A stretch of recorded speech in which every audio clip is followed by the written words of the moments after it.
Mr. President, when President Biden came into office just 1 year ago, he pledged to use the power of the presidency to help everyday Americans, to bring people together, to rebuild our country. He and Vice President Harris are doing just that, proving that America can do big things again. With both parties in Congress, a truly bipartisan effort, President Biden is delivering the largest investment in infrastructure since Eisenhower. So for most people, the largest in our lifetimes. A generational investment, a really big deal.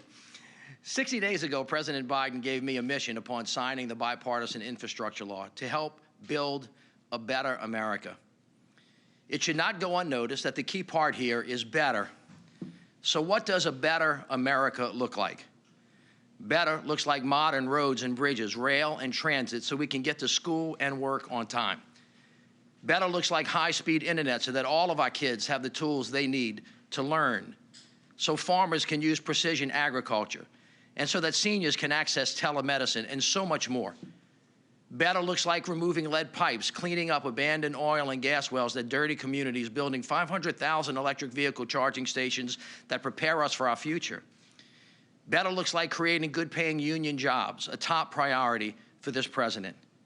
The better is making it possible for companies to manufacture more products right here in America, to build our supply chains here so that Americans can get what they need more efficiently and lower cost. Better looks like using this investment in our infrastructure and our people to build more resilience and combat climate change, which threatens us all.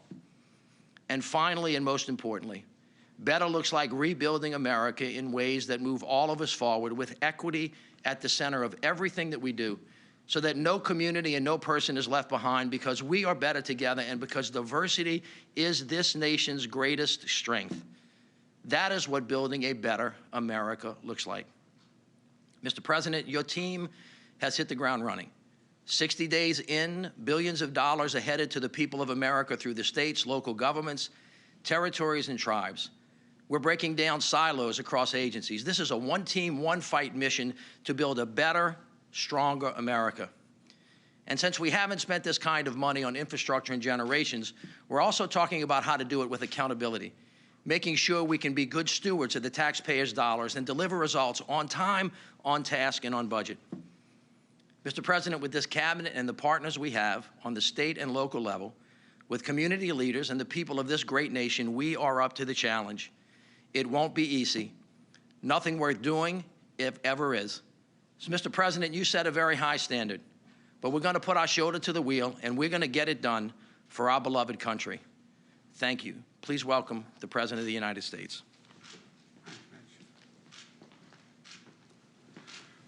Well, thank you very much, Mitch. It is, there's a lot of talk about disappointments and things we haven't gotten done. We're going to get a lot of them done, I might add. But this is something we did get done, and it's of enormous consequence to the country. One of the reasons I put Mitch Landrieu in charge of implementing the infrastructure bill is because he gets it. He's a former mayor who knows that the real measure of success is not, did we score some partisan points? It's, did we fix the problem? Did we fix the problem? This is all about fixing the problem. I ran for president to unite the country. This bipartisan infrastructure law I signed 2 months ago unites us around things we all depend on. Whether you're in rural Kentucky or downtown Philadelphia, you should be able to turn on a faucet and drink clean water. Students should be able to get the internet if they need it to do their homework at home instead of having to drive to a fast food parking lot. People need good jobs. Mitch just told me about the man he met in Jackson, Mississippi, who told him, quote, "I don't mind working 3 jobs. I just don't want one paycheck across all 3 jobs." You know, we've heard it said, talent is equally distributed, but opportunity is not. When we invest in infrastructure, we're really investing in opportunity. These are investments that will build a better America. Sounds like hyperbole, but it's real. So today I want to talk about the progress we made in 2 months since I signed the bill into law, and to make a big announcement as well. Here's some of what we've done so far. The Department of Transportation has released nearly $53 billion to states to modernize highways. So you have to leave 30 minutes earlier to get to work just because of a traffic jam. That's going to be fixed. We've announced more than $240 million in grants to improve ports in 19 states to speed up and strengthen our supply chains, lower cost, and get you the things you need more quickly.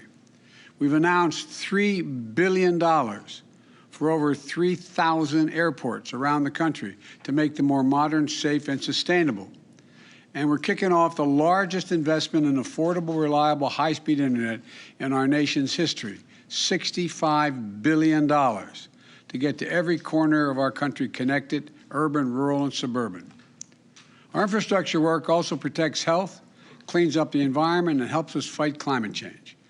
Across this country, people have been struck, and they've been struck by all the changes that are needed. They're stuck, they're angry, they're sickened by the broken water and sewer systems, polluted water from the faucets, raw sewage in their backyards. I want you to know, I see you, I hear you, we understand. And I've seen and we've understand the damage done in places like Flint, Michigan, and Jackson, Mississippi. So we've already announced over $7 billion in clean water funding to states so they can fix and upgrade their aging water systems and sewer systems. It's going to take some time, but the money's there and they're getting the money. Our children deserve no less. We've also released an action plan to replace all of our nation's lead pipes in the next decade. This is the United States of America, for God's sake. Everyone in this country should be able to turn on the faucet and drink clean water. And it's time to get back to the business of cleaning up the hazardous waste sites that poison our land and water and have stricken entire communities, and getting back to holding polluters accountable to keep that pollution from happening in the first place. The Environmental Protection Agency has announced $1 billion to clean up 49 Superfund sites in 24 states. We're talking about cleaning up rivers in Ohio, chemical plants and sites in Florida, polluted lakes in Michigan, and many more. This is long overdue, and we have to stick with it. The Department of Interior is launching a program to cap and plug orphaned oil and gas wells that are spewing methane into the air and are dangerous. Many of these wells are in southwestern Pennsylvania and eastern Ohio, but there are hundreds of thousands of them all across the nation. Capping them is going to create quality jobs. Just as it took to dig the well, union jobs to close the well, to keep it safe. One of the ways we're going to reach my goal of 100% carbon pollution-free electricity by 2035 is with wind energy.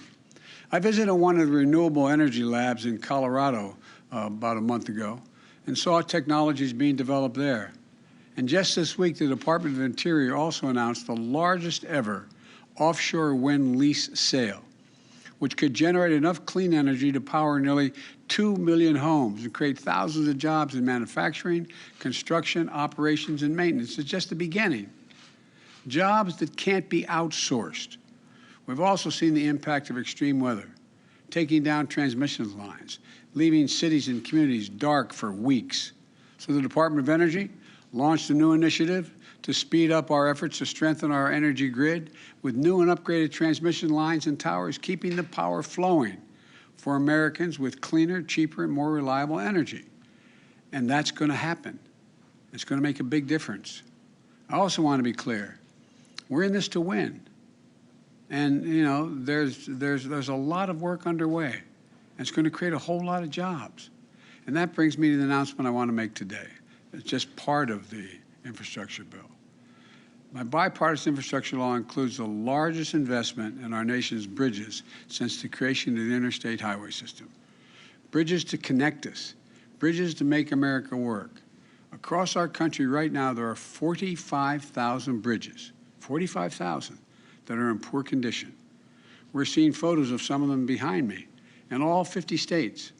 And I've had a chance to see some of them myself as I've traveled the country. I was up in New Hampshire, visited a bridge where, if it's not upgraded, weight restrictions could mean that school buses and fire trucks would have to travel an additional 10 miles out of the way to get to the other side of the river to deal with getting to school and or putting out a fire. In New Jersey, I just visited the busiest rail bridge in the Western Hemisphere. But because it's not tall enough for ship traffic, it needs to swing open to let barges through. And sometimes when it closes, the rails need to be manually sledgehammered back into place. This slows commerce, increased cost. I went down to Louisiana and saw the I-10 bridge. I stood with the mayor and looked at that bridge. It's 20 years past its planned life. It's handling more than double the number of crossings it was designed to handle, and it's 2 lanes narrower than the interstate that feeds into it, causing backups and accidents. Today, the Secretary of Transportation, Pete Buttigieg, is in Philadelphia at the Martin Luther King Bridge, which crosses the Schuylkill River. The bridge is no longer safe for vehicles, even though it used to carry 25,000 vehicles a day. As we prepare to celebrate Dr. King's birthday, we're also reminded that too often bridges and highways were built through the heart of historic communities, particularly black communities, cutting off families, churches, and businesses. We're going to use our infrastructure investments to reconnect communities. One thing I'm certain of, everyone out there knows what I'm talking about. People have written me about bridges they depend on. One man told me that the bridge he traveled on every day is a tragedy waiting to happen. One woman wrote that a bridge near the center of her town had to be closed. And now drivers and tourists bypass downtown, consequently devastating local businesses. And one person wrote to me to say, quote, "This is your chance to show the people in my area that they matter to you," end of quote. I hear you. I hear you. You do matter to me, and we are going to get it done. My infrastructure law includes a total of $40 billion in funding for bridge improvements. $12.5 billion of that is going to replace the most economically significant bridges in the country. These are bridges like, and I've seen them, the Brent Spence Bridge connecting Ohio and Kentucky, the I-5 Columbia River crossing connecting Washington and Oregon, you know, the Blatnick Bridge connecting Minnesota and Wisconsin.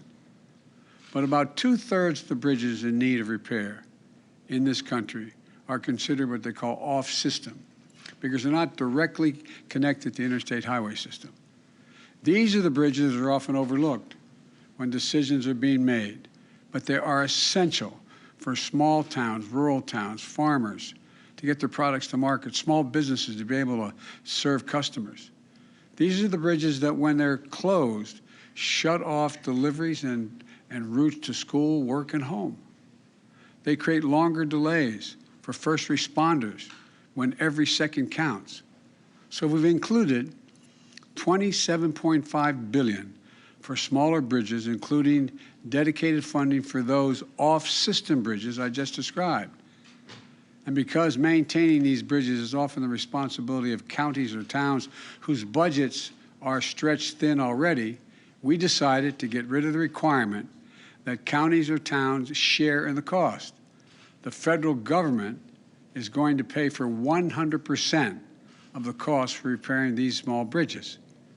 Today, we're releasing the first year of that program, which is $5.5 billion. $5.5 billion to states and tribes to repair and rebuild bridges to make them safer and more usable. This is an investment that's going to help connect entire towns and regions to new opportunities. With this investment, we're sending a message to those communities and to the people who call them home. You matter. We're building back and building back better with you. We're making sure you're not left behind or left out. I'll end with this. These investments are consequential. We're just getting started. We're building back better than ever before. Clean water for every American. We've never done that before. Now we're going to do it. High-speed internet for every American. We've never done that before. Now we are. Connecting forgotten communities, capping wells that are dangerous, strengthening our power grid to make it more resilient to extreme weather changes. These are investments our country has never fully made. Now we are. You know, and we've arrived at this by a bipartisan agreement. There's nothing beyond our capacity when we work together. When we get this done, we'll get back to beating the world again. we've once again been #1 in the world instead of where we sit now at number 13 in terms of the quality of our infrastructure. And that's going to mean more jobs, good paying jobs, safer communities, and lower cost. We can do this. This is what a better America is going to look like. I want to thank you all for listening, and we got a lot of work to do. And the reason I asked Mitch to do this is because he knows how to get things done. I want every penny watched how this is spent. Just like when I did the Recovery Act in the last administration. It matters. It matters. So thank you all very much. Appreciate it. Thank you. Do you have a message for Vladimir Putin?